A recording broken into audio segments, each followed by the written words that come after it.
वक़द क़ाल अल्लाहु तबारक व तआला फ़ी किताबिहिल हकीम वब्तग़ि फ़ीमा आताकल्लाहु दारल आखिरह वला तंस नसीबक मिनद दुनिया व अहसिन कमा अहसनल्लाहु इलैक वला तब्ग़िल फ़साद फ़िल अर्ज़ इन्नल्लाह ला युहिब्बुल मुफ़्सिदीन। सदक़ल्लाहु मौलानल अज़ीम। सामीन ग्रामी, सूरह अल-क़सस इसकी आयत नंबर 77 ये मैंने आपके सामने तिलावत की है। इस आयत का तसलसल अपने ज़माने के एक बहुत ही बदनसीब और मग़रूर मालदार आदमी के हवाले से है, जिसे अल्लाह रब्बुल इज़्ज़त ने बेशुमार ख़ज़ानों का मालिक बनाया, बेअंदाज़ दौलत से नवाजा, लेकिन वो अपने घमंड और गुरूर में मुब्तला होकर अल्लाह की नाफरमानी पे उतर आया। उसे समझाते हुए अल्लाह रब्बुल इज़्ज़त ने फिर हम सब इंसानों को एक आयत अता की। इसमें जो बातें काबिल गौर हैं वो मैं आपकी खिदमत में पेश करना चाहता हूँ। रब्बे ज़ुल जलाल फरमाते हैं, बज़ाहिर तो क़ारून से ख़िताब किया गया, लेकिन हकीकतन दुनिया में हर एक इंसान इसका मुखातब है। जिस इंसान को भी अल्लाह रब्बुल इज़्ज़त ने किसी भी सूरत में कोई दौलत अता कर रखी है, चाहे वो दौलत माल की सूरत में हो, सोने चांदी की शक्ल में हो, या वो दौलत मुख्तलिफ़ किस्म की सलाहियतों की शक्ल में हो, या वो दौलत उसे इक़्तिदार और इख्तियार की शक्ल में अता की गई हो, जिस इंसान के पास जो कुछ भी मुयस्सर है, अल्लाह रब्बुल इज़्ज़त उस दौलत के हवाले से ये बताना चाहते हैं और फरमाते हैं कि वब्तग़ि फ़ीमा आताकल्लाहु अद्दारल आखिरह। ए बंदे, अल्लाह ने तुझे जो भी दे रखा है उसको तू आखिरत में कामयाबी का वसीला बना दे, उसके ज़रिए आखिरत में कामयाब होने का तरीक़ा सीखो और उस माल को, उस दौलत को, उस सलाहियत को, उस इख्तियार को, उस अक़्ल व दानिश को इस तरह से इस्तेमाल करो कि तुम्हारी आखिरत संवर जाए। और फरमाया कि वला तंस नसीबक मिनद दुनिया, लेकिन हम ये नहीं कह रहे कि तुम अपनी आखिरत को संवारते संवारते अपनी दुनिया को फरामोश कर जाओ। अल्लाह फरमाते हैं कि अपनी दुनिया में जो तुम्हारा नसीब है, इस नसीब को भूलो मत, इसको फरामोश मत करो, इसको हासिल करो, इसको तलाश करो।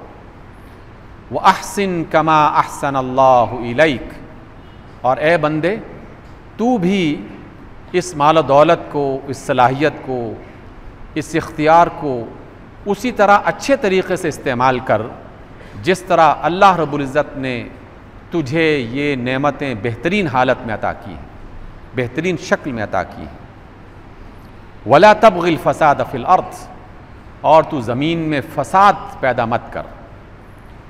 इन्नल्लाह ला युहिब्बुल मुफ़्सिदीन, क्योंकि अल्लाह रब्बुल इज़्ज़त फ़साद करने वालों को, मुफ़्सिदों को पसंद नहीं फरमाते।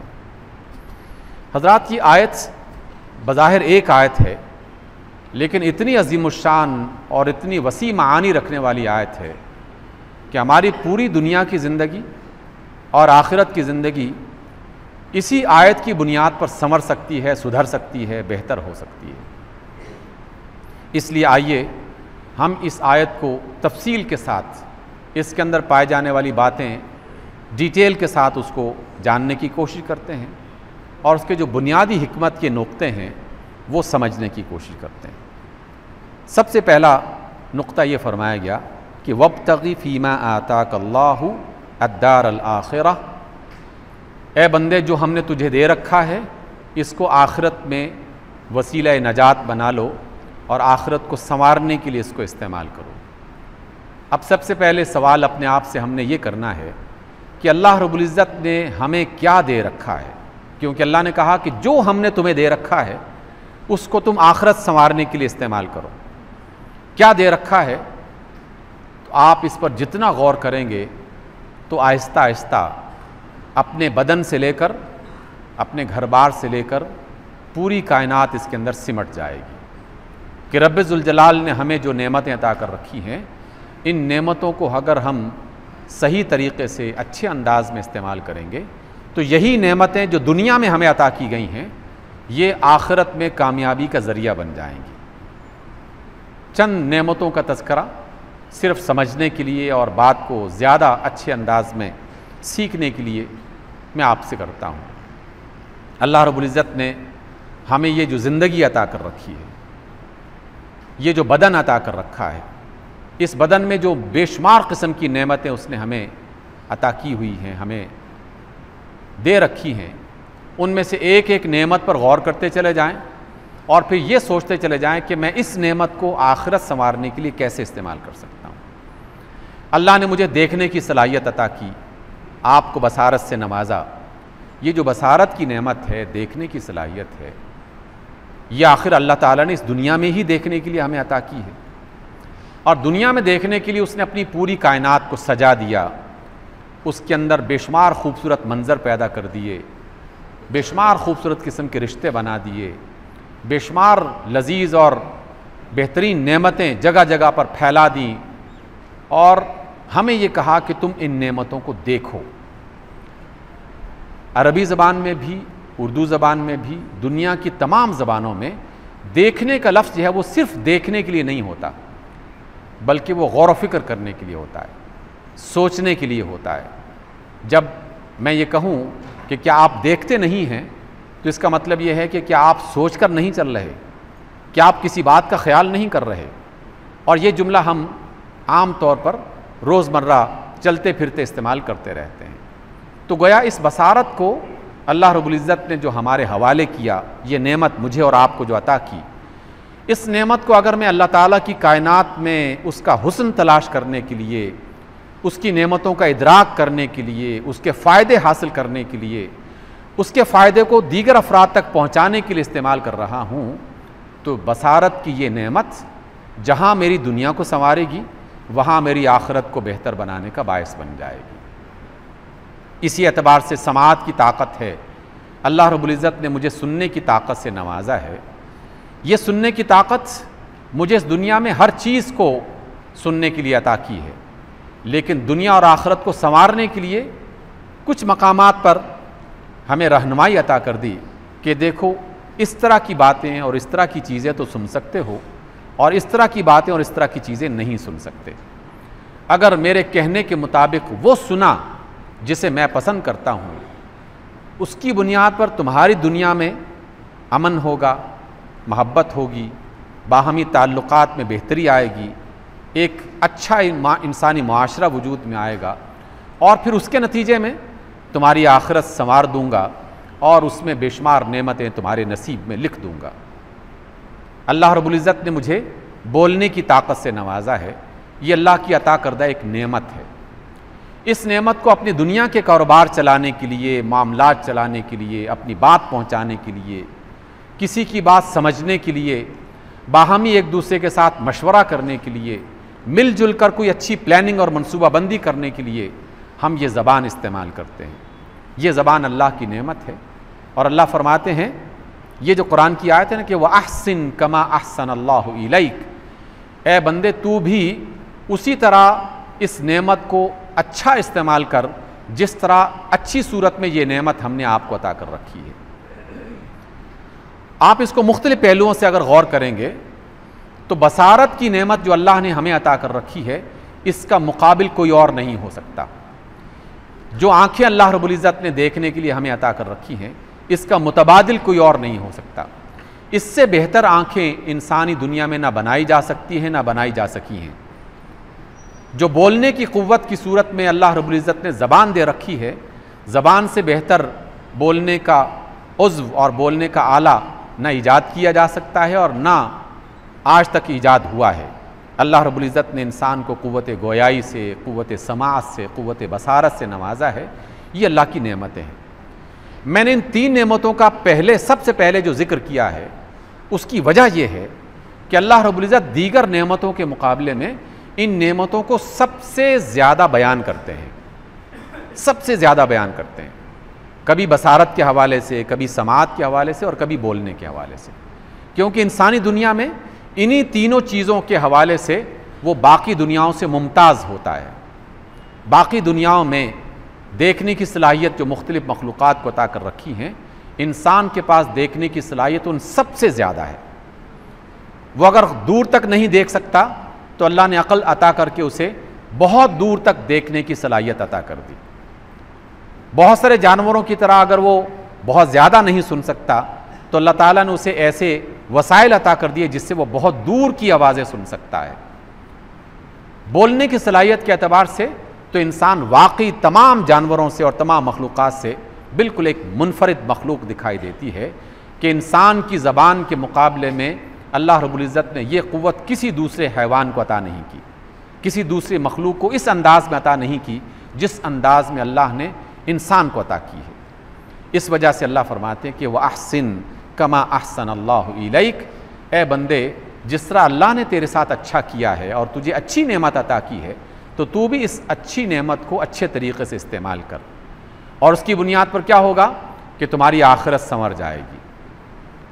वला तंसा नसीबा की सूरत में अल्लाह रब्बुल इज़्ज़त ने यह बात भी कह दी कि तुमने इन्हीं नेमतों को अपनी दुनिया संवारने के लिए भी इस्तेमाल करना है, और दुनिया में तेरा जो नसीब बनाया गया है, तेरा जो हिस्सा रखा गया है, उसको नज़रअंदाज मत करो।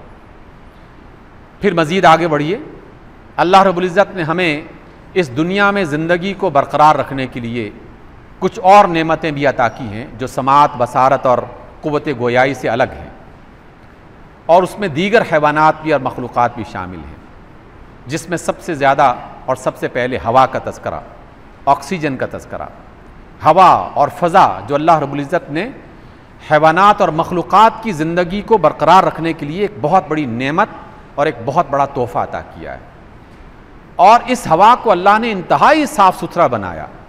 साफ़ सुथरा बनाने के लिए बेहतरीन किस्म का निज़ाम कायम किया। इसमें नबातात की एक जहान कायम कर दिया गया, और इस ऑक्सीजन को और इस हवा को चलने की क़ुव्वत अता कर दी कि उसमें ठहराव नहीं है, हमेशा चलती रहती है। वो इन दरख्तों के पत्तों से गुज़रती है, टहनियों से गुज़रती है, मुख्तलिफ़ ऊंची नीचे मकामात से गुज़रती है, और इस तरीक़े से उसके अंदर प्योरिफिकेशन का, सफाई का और साफ़ रहने का अमल वो बरकरार रहता है। हमें क्या तालीम दी जा रही है? हमें तालीम दी जा रही है कि लोगों, जिस तरह हमने बेहतरीन हवा तुम्हारे हवाले की है तो इस हवा को बेहतरीन हालत में रखने की कोशिश करो, इस हवा को बेहतरीन हालत में रखने की कोशिश करो। इस काम को करने के लिए अल्लाह ने फिर हमें अक़ल अता की, ज़हन अता किया। माशरे में बेशुमार किस्म के माहिरीन इसी हवाले से पैदा होते हैं जो हमें बताते हैं कि अगर तुम अपने मुल्क की फ़ज़ा को बेहतर बनाना चाहते हो तो फिर दरख्त ज़्यादा से ज़्यादा उगाओ, नबातात की दुनिया को ज़्यादा से ज़्यादा बढ़ाओ, सब्ज़े को ज़्यादा से ज़्यादा फैलाओ।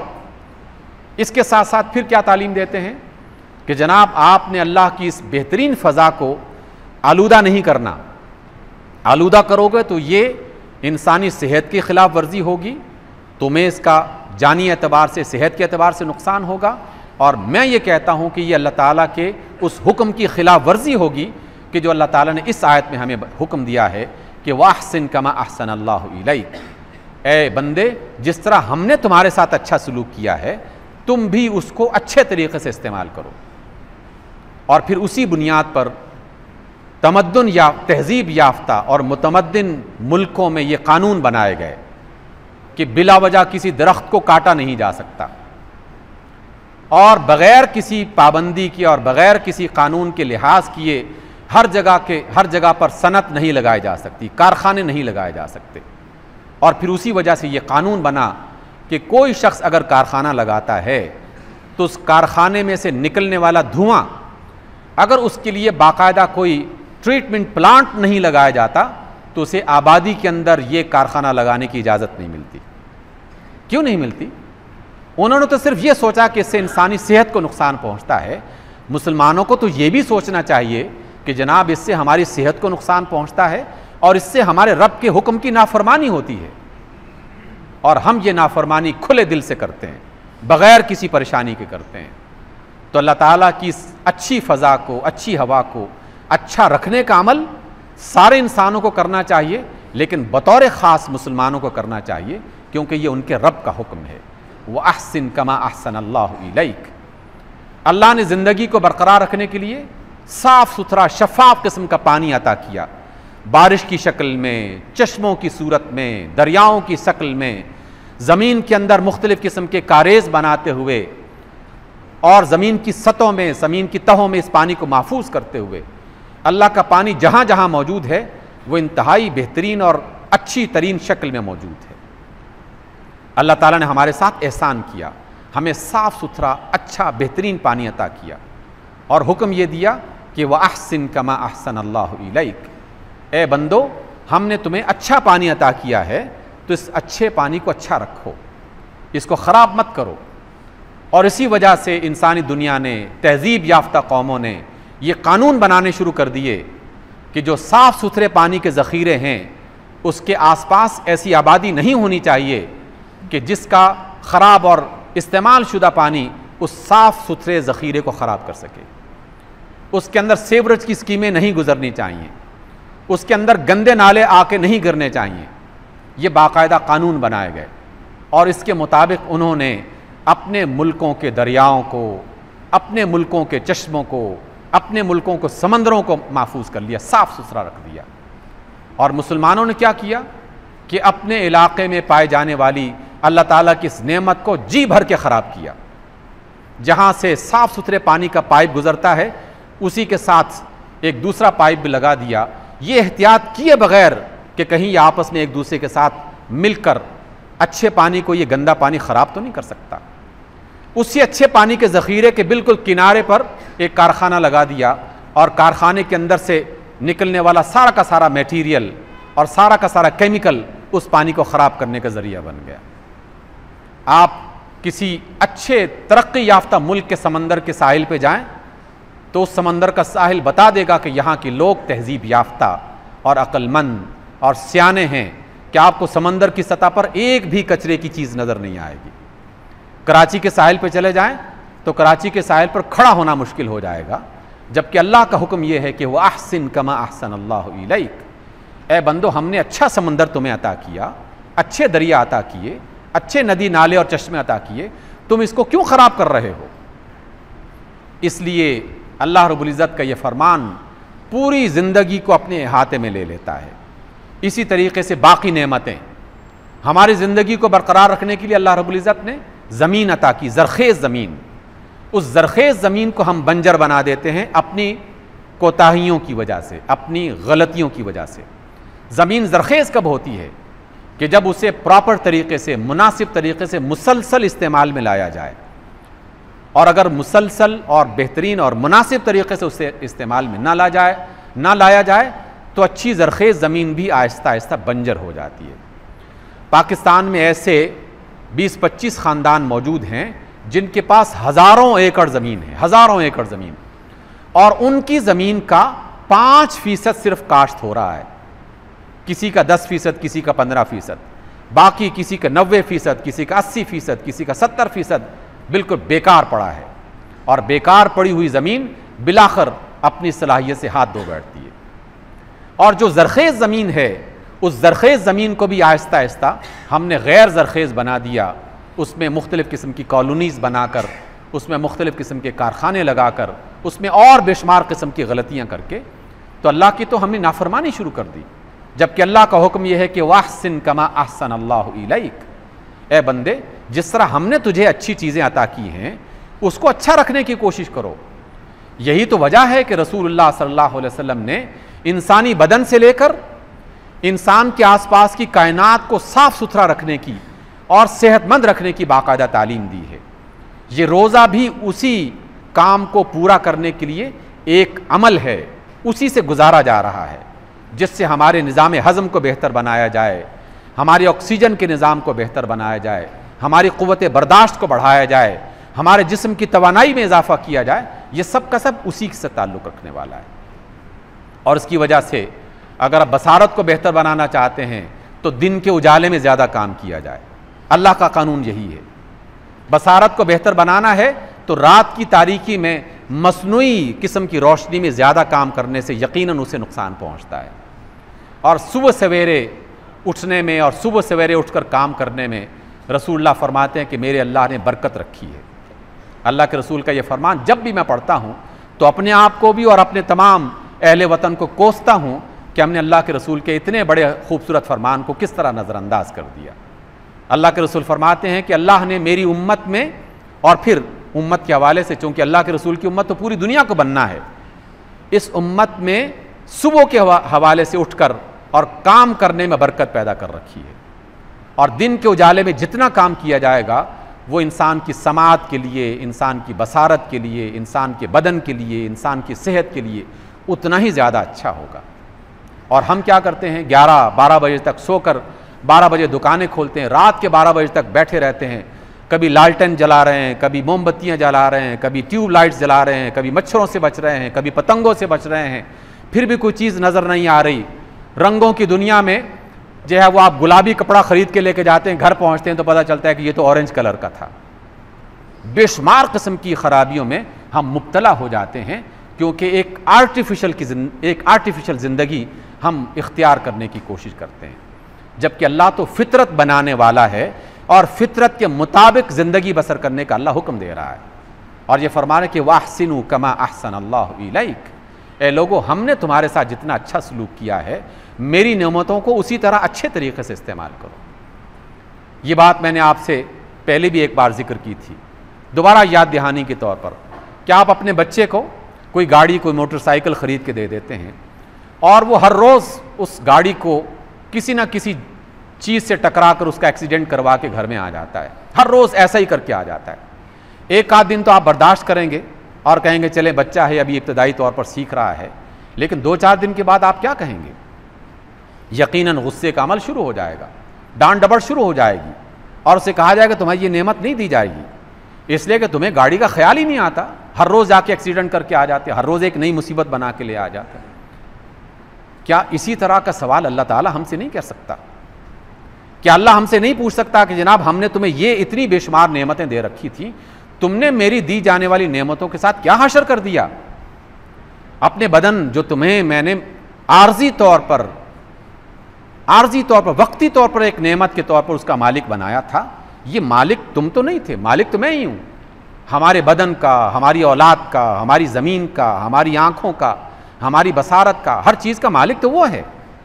तो वो मालिक अपनी दी जाने वाली चीज़ों के बारे में अगर ये पूछ ले कि तुमने क्या हशर कर दिया उसके साथ, तो सामीन मोहतरम जवाब सोचना चाहिए कि हम क्या जवाब देंगे। इसी वजह से मुझे तो ये किताब अपनी ज़िंदगी की किताब दिखाई देती है, क्योंकि ये किताब मेरे लिए और आपके लिए इस दुनिया की ज़िंदगी के लिए उतारी गई है कि मैं अपनी दुनिया को किस तरह संवार सकता हूँ। वला तंसा नसीबक मिनद दुनिया, ए लोगों अपने नसीब को दुनिया में फरामोश मत करो। और मेरा नसीब कहाँ रखा हुआ है इसके लिए अल्लाह ताला ने मुझे बताया कि जाओ अपनी अकल को लड़ाओ, जो सलाहियत तुम्हारे अंदर है उसको तलाश करो, उसको बेदार करो और जहाँ जहाँ वो नेमत पोशीदा है उसको जाके हासिल करने की कोशिश करो। किसी की नेमत ज़मीन के अंदर छुपा दी, किसी की नेमत ज़मीन के ऊपर छुपा दी, किसी की नेमत फ़ज़ाओं के अंदर छुपा दी, किसी की नेमत दवाओं के अंदर छुपा दी, किसी की नेमत ग़िज़ाओं के अंदर छुपा दी। ये सब उसके रिस्क के मुख्तलिफ बहाने हैं जो अल्लाह रब्बुल इज़्ज़त ने हमें ये सारी सूरतें, नेमतें अता करके, शऊर की नेमत अता करके इस दुनिया में फैला दिया। और फिर फरमाया कि वला तंसा नसीबक मिनद दुनिया, ए लोगों अपनी दुनिया के नसीब को फरामोश मत करो। और जो शख्स दुनिया के नसीब को फरामोश करता है वो भी अल्लाह की नाफरमानी करता है, और जो अल्लाह ताला की नेमत की कदर नहीं करता वो भी दर हकीकत अल्लाह ताला के हुक्म की नाफरमानी कर रहा है। फिर अल्लाह ताला की नेमतों में एक और नेमत जो उसने ख़ास तौर पर इंसानों को अता की है, और वो नेमत है ताल्लुकात की, रिश्तों नातों की, बाहमी इंसानी मुआशरे की नेमत। ये नेमत उसने दीगर हैवानात में नहीं रखी, उनके अंदर अगर है भी, मौजूद है भी तो बहुत ही महदूद अंदाज में, लेकिन सबसे ज़्यादा बेहतरीन शक्ल में रिश्ते नाते की नेमत, ताल्लुकात की जो नेमत बनाई है वो इंसानों की दुनिया में बनाई गई है।